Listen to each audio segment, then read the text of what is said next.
O Sport Center está de volta e agora, claro, a gente repercute tudo sobre o empate no Allianz Parque 0-0. Mais uma vez, Flamengo e Palmeiras. Palmeiras e Flamengo ficaram no empate jogando em São Paulo. E vamos acompanhar então os melhores momentos aqui com Pedro Ivo Almeida, também, claro, com a Natália Ferrão. Aí, o primeiro chute do Luiz Araújo, Natália, finalizando, e o Everton ali no centro do gol defendendo. Boa noite, Natália. Boa noite, Vicari, rapazes, fã de esporte. Um jogo ruim que nós acompanhamos, porque às vezes... Murilo aí? Talvez as grandes oportunidades, né? O segundo tempo melhora um pouquinho, mas essa foi a melhor oportunidade do Palmeiras na primeira etapa, com muita dificuldade de criação, Veiga muito apagado.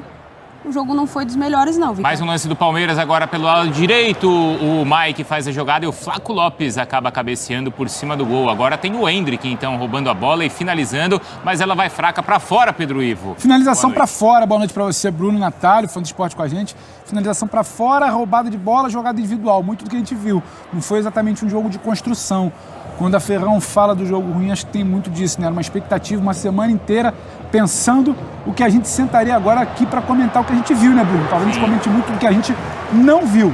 Não viu. Acho que vai se falar muito de desempenho, de encaixe defensivo, de atuação de linha de defesa do Flamengo, de como o Palmeiras conseguiu travar o Flamengo também em muitos momentos, e vai se falar pouco dos que os times poderiam criar e não criaram, né? A verdade foi essa. Acho que a gente pode cobrar um pouquinho mais, porque quando a gente senta para ver um Flamengo e um Palmeiras, a gente quer ver mais do que exatamente times ali com aquele receio de sair com a derrota. Tem muito de garantir um ponto e, se der, buscar 3. Acho que essa foi a tônica.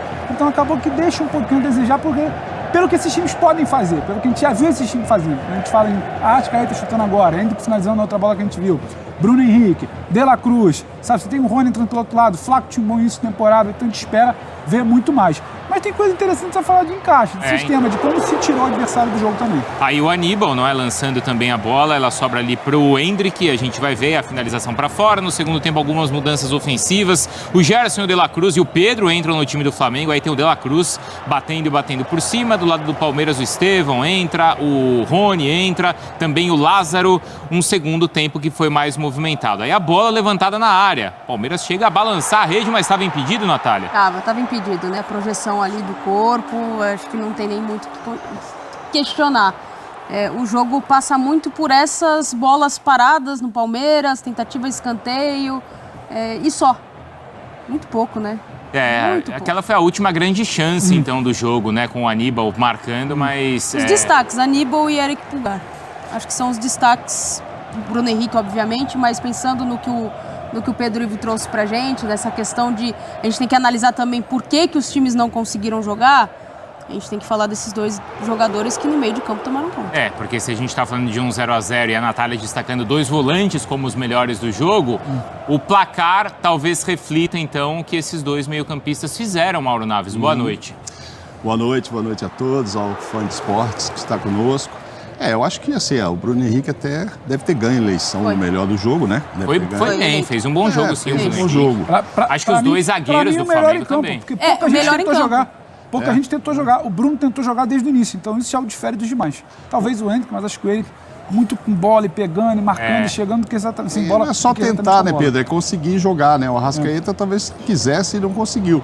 Agora, para a expectativa toda que a gente criou, ver o número de finalizações é desanimador para um jogo como esse, né? Um clássico, talvez o jogo da rodada. Claro, tivemos outros, Bavi, etc. Mas desse jogo aí se esperava muito. E tivemos 4 finalizações. 3 no gol. Uma só do Palmeiras, deve ser o recorde na era Abel, de conseguir chutar só a bola. Uma bola só. Foi aquela cabeçada do Flaco no começo do segundo tempo ali, que o Rossi defende sem muitos problemas, Sem muitos problemas, sem nada. Porque a outra do Murilo que foi perigosa foi pra fora, Não, chute do Gabriel Menino pra fora. fora. Tudo pra fora. Agora, do Flamengo só teve uma também no primeiro tempo e 2 no segundo. Então, assim, é muito pouco, só 4 para a qualidade desses dois times. Agora, vem muito da dificuldade também de conseguir jogar. Não sei se é para lembrar a frase do Luxemburgo, mas me pareceu um pouco. Eu acho que tem uma questão também de por que a gente não teve esse jogo tão brilhante quanto a gente poderia esperar dos dois principais clubes do Brasil hoje. Por quê, Pedro? A ideia do Abel era não deixar o Flamengo jogar no primeiro tempo. e a escalação do Tite tirava o que o Flamengo tinha de melhor para jogar. Porque você fica sem Pedro no primeiro tempo com o Carlinhos, complica. Você não tem o De La Cruz para dar um dinamismo, facilita para o Palmeiras marcar, porque é só... Como é que foi a tônica do primeiro tempo? Bola do Flamengo, Arrascaeta, falta no Arrascaeta. Bola do Flamengo, Bruno Henrique, falta no Bruno Henrique. Então, sim, o Palmeiras picotava esse jogo, e se é estratégia ou não, o Abel pode falar, eu não acho que seja proibido, mas é uma estratégia dele de picotar o jogo, tirar a velocidade, tirar o jogo do Flamengo. Então, o pouco que o Flamengo tinha, que era Bruno e Arrascaeta, o Palmeiras chegando muito, travando muito. E quando você tem um Carlinhos... Mas do outro lado tinha isso também? Quando o Endrick pegava a bola, o Flamengo picotava ou não? Eu acho que tinha muito mais do outro lado. Do lado do palmeirense. E uma coisa também que explica que não é só falta, pra gente não ficar só no debate de falta, que eu acho que vai ser muito falado. Foram 37 faltas no jogo, 14 faltas cometidas pelo Palmeiras só no primeiro tempo, mas eu acho que tem uma situação também de ordem tática. O Flamengo tem dificuldade para sair jogando quando pressionado, então você acaba tendo bem e você acaba tendo menos a bola chega com menos qualidade. O que você faz? Chicão, bola para frente, bico para frente, bola longa. O Carlinhos não é o Pedro, não é o cara que vai prender essa bola, esperar alguém passar, não é o cara que quando a bola está um pouco mais travada, só tem o Arrascaeta no meio, ele não vai sair para dar jogo no meio de campo. Por 2 ou 3 vezes, a gente foi aquela sensação, a gente até comentava, né? O jogo está melhor para o Flamengo no segundo tempo. Por 2 ou 3 vezes, assim que o Pedro entra, ele já arrasta o Murilo lá no meio de campo. Então ele arrasta o Murilo, abre um clarão. Por ali entra o Arrascaeta, depois entra o Gerson, depois entra o De La Cruz. Então, essa característica do Pedro também, sem bola, ou de ir buscar essa bola no meio de campo e dar a opção de jogo, muda a dinâmica do segundo tempo. Não tinha isso no primeiro tempo. Então, você ter o Carlinhos te gera menos jogo, você não ter o De La Cruz, a tua dinâmica de meio de campo fica comprometida, só o Arrascaeta muito bem marcado pelo Palmeiras. E quando o Palmeiras trava a saída de bola, e não é só o Palmeiras, quando qualquer time vem travando a saída de bola do Flamengo, o Flamengo tem problema para sair jogando, Bruno. Hoje, esticando a bola, não tinha o Pedro lá na frente. Então, explica o primeiro tempo tão travado, uma melhora no segundo tempo, mas longe de ser aquele Flamengo que a gente acha que pode jogar ainda. Mas de um jogo muito mais vertical no Vamos ver os números, Natália, só para vocês comentarem. Então, são os números da partida. E aí, claro, eu quero entender da Natália e do Mauro por que, então, um jogo sem nenhum gol, né? Olha, a posse de bola ficou bem dividida, mas a vantagem rubro-negra. Finalizações, o Palmeiras com mais. As certas, aquele número que o Mauro Naves trouxe pra gente. Só uma do Palmeiras, aquela do Flaco. Também sem perigo algum, né, Mauro? Sim, sim. E 3 do Flamengo, sendo uma no primeiro tempo e 2 no segundo, quando o Flamengo dá aquela impressão de melhorar. E melhora mesmo, né? Você trocar Carlinhos por Pedro, você já sente uma melhora. E no final ainda tendo o De La Cruz, mas aí, ó. Grande chance, 1-0, cruzamentos 3-0. Mais, né? E os duelos vencidos, aí o Flamengo venceu mais duelos. Então, por que esse 0-0? Natália e Mauro? É a escolha dos técnicos, porque os homens realmente de defesa foram melhor. Certamente a gente vai ouvir daqui a pouco as entrevistas e aí certamente os dois técnicos vão falar do calendário, porque vem de jogos desgastantes e meio de semana tem Libertadores. A que vocês atribuem, então, esse jogo que decepcionou vocês? Não dá para colocar só na conta do calendário, não, Bruno. Hoje nós fizemos o jogo de Aston Villa e Bournemouth. O Aston Villa jogou um jogo no meio de semana da Conference League. Difícil, foi para os pênaltis. Só foi alterar o Unai Emery aos 88 minutos e o time correndo o tempo inteiro. Então, assim, não dá para reclamar só de calendário. Isso aí é reclamação ano após ano. Acho que tem muito do que os times não conseguiram jogar. Mas é que aí, nesse Palmeiras e Flamengo, tem uma tensão que no Aston Villa e no Bournemouth também não tem, né? Não, mas eu tô falando da questão da intensidade de jogo. Não dá só para colocar na conta do calendário. Se toda vez que a gente for... A gente tá no começo da temporada. A gente não chegou nem no meio do ano ainda. Se toda vez que o jogo for ruim, das duas, talvez, principais equipes das competições, né, das que a gente espera mais tecnicamente, a gente for colocar na conta do calendário, a gente então vai esquecer qualquer tipo de coisa. Mas o calendário, eu acho que influencia na escolha dos treinadores, no Tite, no caso do Pedro, eu acho que, obviamente, o Tite vai falar isso. Também. De La Cruz, ele precisa segurar. Mas o time do Flamengo não estava ruim em campo. Poderia, tecnicamente, render mais. O Palmeiras, com o time que tinha em campo, poderia, tecnicamente, render mais. Eu acho que passa muito pelo que o Pedro falou. Acho que tinha muito mais medo de perder do que propriamente a vontade de vencer, porque os times foram muito burocráticos em boa parte do primeiro tempo. O primeiro tempo ele é travado e não me parece, Bruno, dentro da sua pergunta, que os times estavam incomodados com isso. O Palmeiras estava confortável no primeiro tempo. Estava tudo tranquilo. Ele entra em campo para tirar. para tirar a velocidade de jogo, bola do pé do Flamengo. Porque se você tem o Arrascaeta do outro lado, você quer tirar a bola do pé do Arrascaeta. Se você tem o Bruno Henrique do outro lado, você não quer dar campo pro Bruno Henrique. Sim. O Palmeiras tirou campo do Bruno, ele foi quem tentou alguma coisa ainda, aquela bola que a gente viu nos melhores momentos, a finalização do Luiz Araújo. Tem muito mais um desmarque ali do Luiz Araújo que chega na frente da meia-lua, o Bruno fica carregando, não tem opção, acaba dando dele, chute de fora da área, Everton tira. Então, ele tira muitas vezes o campo do Bruno Henrique, ele não dá espaço pro Arrascaeta e ele ainda assusta em bola aérea, alguma coisa. Me pareceu um jogo que o Abel idealizou no primeiro tempo, então ele não estava desconfortável.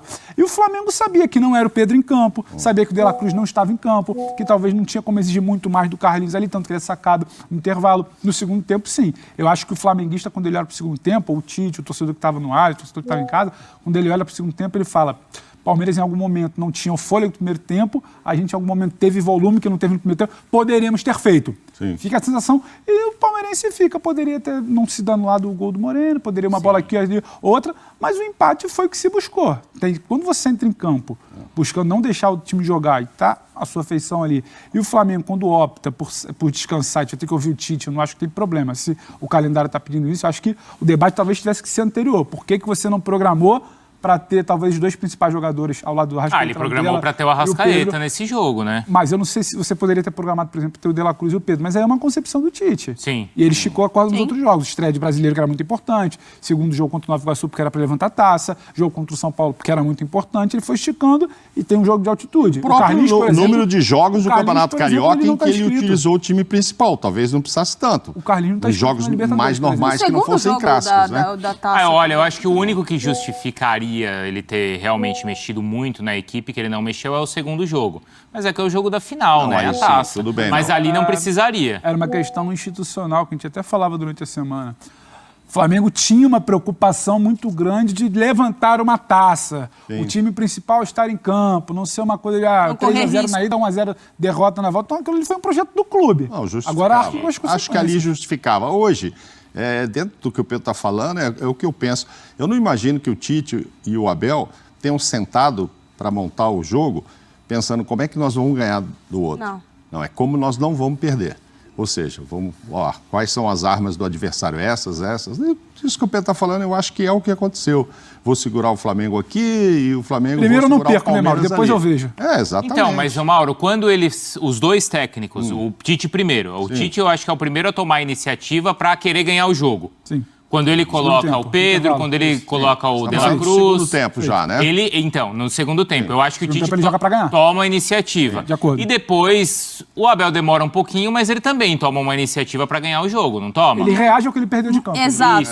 Mas eu acho que é mais Mas aí não mostra que os dois queriam ganhar? Não, mas aí é mais... O do Abel eu vi mais como uma reação aos movimentos de peça do Tite, pensando no Tite ali colocando... Não, peraí, vou colocar meus principais jogadores aqui que não jogaram porque eu preciso do resultado, quero o resultado, não preciso, mas quero o resultado, e o Abel reagindo a isso.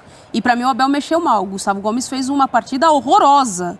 Perdeu todas as divididas com o Bruno Henrique. Não vem bem. E aí, ao invés dele deixar o Mike, que estava jogando bem e sendo a cara aguda ali pelo corredor pelo lado direito, tinha acertado uns 2 cruzamentos, ele saca o Mike e entra com o Marcos Rocha para frear a movimentação do Bruno Henrique. Era só isso que dava para fazer? Acho que dava para pensar numa outra situação. O Estevão é novo, mas é menino, é para ir para cima, é para ter a ousadia ali, segurar um pouco também, frear um pouco as descidas do Flamengo, porque chegou um tempo no segundo tempo que o Flamengo estava muito intenso ali na velocidade. Ele percebeu que o meio de campo não seria a vez de fazer, porque estava muito congestionado, um jogo muito truncado pelo meio de campo, começa a abrir o lado de campo e acelerar mais o jogo. Aí a reação do Abel, acho que demorou e não foi talvez a melhor opção. Eu acho que o Tite no segundo tempo percebeu que dava para ganhar. Ele começou primeiro, vou tentar não perder. Aí, diante do que aconteceu no primeiro tempo, aí ele mexe para falar, acho que dá para ganhar aqui dentro, vou para cima. Vou colocar o que eu tenho de melhor aqui, que eu poupei, já poupei um bom tempo. Um foi o tempo todo, que foi o Pedro, né? O outro foi um pouco menos, né? O De La Cruz já entra com um pouco... Inclusive, essa falta aí era uma grande expectativa. Essa falta me chama a atenção no segundo detalhe. Você vê que 3 jogadores do Flamengo ficaram ali, esperando para bater. Arrascaeta, De La Cruz e o Léo Pereira. E normalmente era uma falta que, em tempos normais, bateria o Arrascaeta. É o cara que, né? Mas agora, depois do golaço que fez o De La Cruz, com a chegada dele no time, do jeito que ele tem jogado, o próprio Arrascaeta entende que, de repente, vamos deixar isso pro De La Cruz. Ele entrou aos 31, Mauro, o De La Cruz, no segundo tempo. Então, pois é. Então ele jogou pouco tempo. Jogou menos do que o Bem Pedro. menos do que o Pedro, que entra no intervalo. Botar o Gabriel Menino ali, vai mudar o quê no Palmeiras? Não. Pra ganhar Ele o jogo, só começa a sabe? mudar depois com o Estevão e Lázaro. Antes ele coloca o Rony, certo? No lugar do Flaco. Isso, no intervalo. Tá, agora eu quero fazer uma provocação a vocês. Você não é disso? Você não é provocante. Mas hoje eu tô provocativo. Hoje eu tô provocador. Hoje. Não, porque eu tô pensando o seguinte aqui. Se a gente for falar de dois dos melhores treinadores do futebol brasileiro, dos melhores elencos, a gente nem vai discutir. A gente vai falar de Tite e Abel e falaremos de Palmeiras e Flamengo. Sim. Se a gente levar isso para o universo europeu, a gente vai falar de Guardiola e Ancelotti, ou a gente vai falar de Guardiola e Klopp. E, recentemente, a gente viu esses confrontos e foram todos confrontos mágicos, com gols e muitos gols. E se quiser descer um pouquinho a prateleira e falar de Bayern e Arsenal, é a mesma coisa. Ou de West Ham e Leverkusen, é a mesma coisa. O melhor que a gente tem é isso que a gente viu hoje? Você acha o Ancelotti primeira prateleira?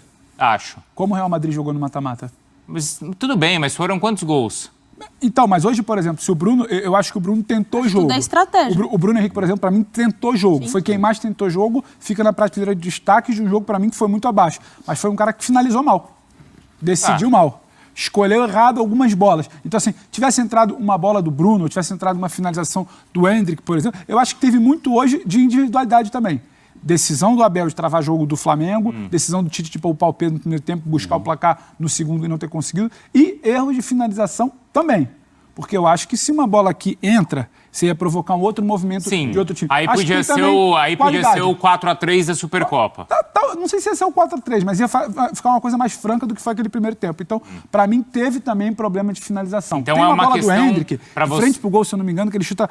Não é aquela finalização que a gente espera do Endrick. Claro. Um exímio finalizador, do próprio Gabriel Menino da também, idade. né? Então, assim, eu acho que teve a ver também com preocupar primeiro em não perder para depois tentar pensar como poderia ganhar ao longo do jogo, e teve também, para mim, erro tarde pouquíssimo inspirada de jogadores de mais qualidade. A Arrascaeta está muito travado. Toda a bola do Palmeiras chegava na Arrascaeta, chegava no Bruno. Mas em algum momento você está sempre com a sensação que ele pode tirar um coelho da cartola. Uma finalização, essa bola não entrou, a bola do De La Cruz não entrou, o Pedro esteve em campo, a bola não chegou para que entrasse. Então, para mim também teve erro técnico individual de quem deveria fazer esse papel aí dos muitos gols que você fala. Dentro da sua provocação, você quer dizer que se o inglês for assistir esse jogo, ele que está acostumado a ver o que vê por lá, e falarem para ele, olha, são os dois melhores lá da América do Sul. Sim. Se bem que tivemos um Boca e River hoje muito bom, hein? Verdade. Espetacular. Mas que normalmente o Boca tá... são as duas melhores equipes mesmo. O Boca tá em baixa e tal, mas assim... De mais investimento. Mas o jogo em si foi muito bom também de Boca e River e tal, mas em geral, assim, os dois melhores lá da América do Sul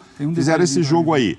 Você quer dizer que eles não vão gostar, né? Perto do que eles estão acostumados a ver. Eu acho que não vão, não. Não, acho que não vão, mas a gente não tem dúvida que continuam sendo os dois melhores e os dois favoritos aos títulos da temporada. E vão oferecer bons jogos ainda esse ano. Vão, acho que uma característica, Bruno, se você me permite, não sei se os colegas concordam também, a gente viu, principalmente meio de semana na Champions, muito jogo franco, jogo aberto de mata-mata. Hoje, o Flamengo dorme tranquilo, apesar de não ser uma atuação, sabe, uma senhora atuação. Mas às vezes o mata-mata é o que deixa o jogo mais tenso. Não, depende do primeiro jogo. Segundo jogo de mata-mata, você vê muita coisa aberta. Então, eu acho que também tem uma característica. O Flamengo hoje pontuou e tem a mesma pontuação do primeiro colocado. Vai ficar ali talvez em segundo por saldo.